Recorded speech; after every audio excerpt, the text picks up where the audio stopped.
Hi, Anna. Hi, everyone. I'm Alexis, or Lex. Everybody calls me Lex, really.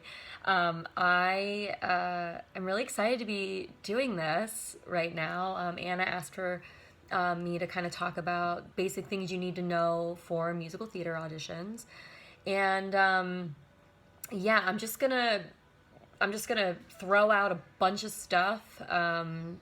So feel free to write it down or whatever you need to do. You can always reach me too if you have any questions. You can Facebook me, Alexis DiDonato, or I'll give Anna my email address if you guys want to reach out.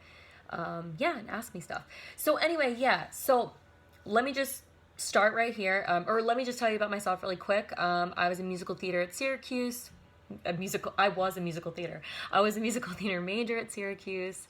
I was primarily I went in as I had a lot of dance training. The business has kind of changed actually since then. It's kind of now. I mean, you still do have to be like a triple threat, but it's definitely more split up now. Just the way that musicals are kind of being written, you're kind of like structured as like a singer or a dancer, or like a dancer who sings, and then like a singer who moves. So it's a little bit different now than when I was when I was 22, or before that, really. So yeah, so let me just oh my gosh, my eyeliner is like coming down. Okay. Anyway, so here's my first things first. Know your songs technically. So prove that you are a good musician, okay?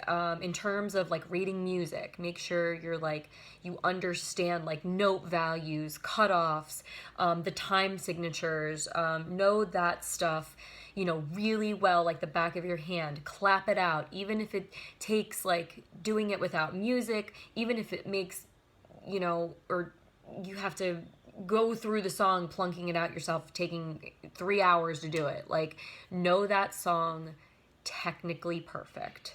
That's really important.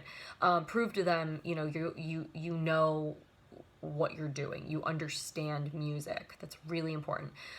Secondly, then let it all go. Just forget about it.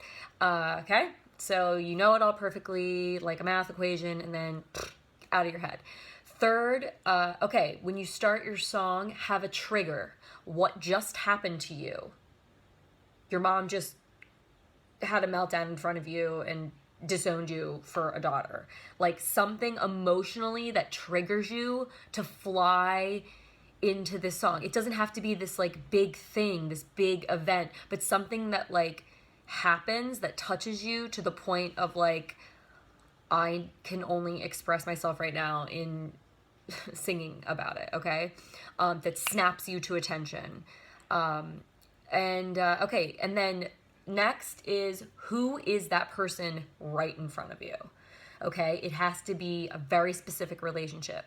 Your mother, your brother, your lover, whoever. They have to emotionally affect you in the moment. That sounded really actory, but yeah, it needs, and it can't be God. And don't get me wrong, I love God. Like I'm not super Catholic, but I'm Catholic and I believe in God and all that. But don't use God as your person, and don't use yourself. Even if the songs call for, oh, but they're talking to God, they're talking to yourself.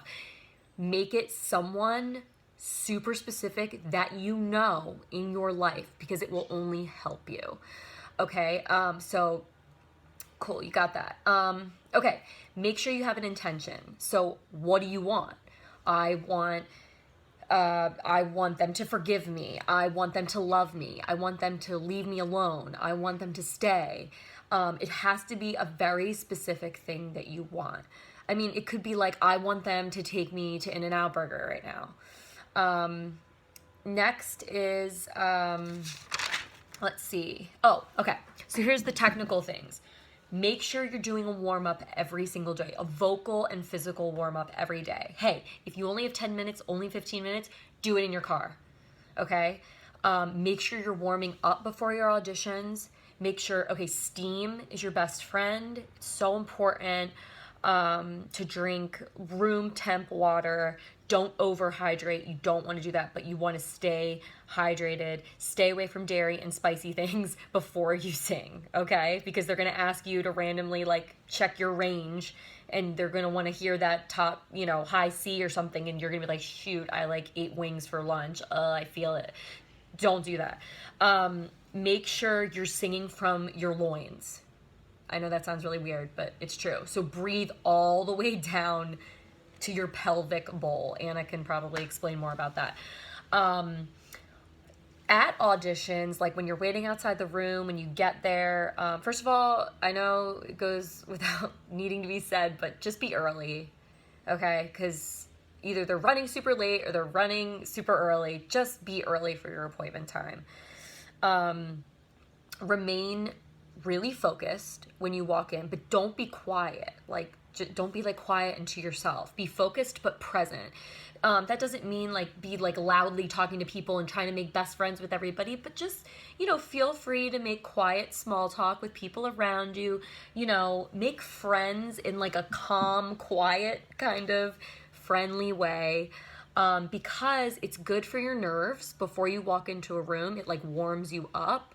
And secondly, it leaves like a good vibe in the room.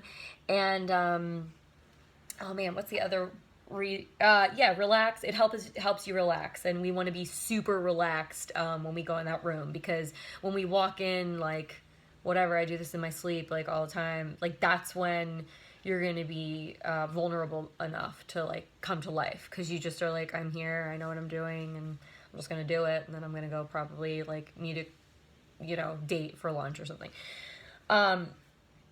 Second, let's see, what else do I got here? Oh yeah, so during your auditions, I don't want you to think about it as like competing with anybody else. You're not ever competing. Yeah, like a bunch of you are called back for the same role, but you're never in competition with those people. Everybody has their own unique essence, and that's all you can capitalize on. The rest is like completely out of your control. So yeah, think about it not as competing or being competitive. Think about it as, you're kind of competing with yourself. You're kind of exploring how to one up yourself for the next performance. There's really never going to be like a perfect, and that's kind of what like makes doing this thing beautiful, is because you're always like finding new things, and you're always like, oh man, I missed that, or oh, I learned that, so that's kind of what makes it cool. So be really nice to yourself. Like if you mess up, you crack, you like messed up a dance step or whatever, take a second, pat yourself on the hand and be like, it's okay, Lex, like, replace that negative thought of like, oh man, I messed up, with like, you know what? It's okay, Lex, because your legs look really sexy in those Lugadukas today. Okay, so like try to replace the negative, like, with the yay. Yeah. So when you walk into the room, after you say hello, you're just saying like an open hello. Don't ever shake any hands. Don't ever go up to the table unless they physically call you up to the table. Hello, pleasantly. Walk straight to the piano. You're going to talk to your accompanist. And you're going to have your music neatly taped together. So you have some options here. So there's a couple things I like to do depending on the song, also depending on the accompanist. So you can, a lot of accompanists love, obviously you have your book, right? But sometimes I worry that the book is going to somehow like fall and like hit the accompanist. So I don't know why I have that vision in my head.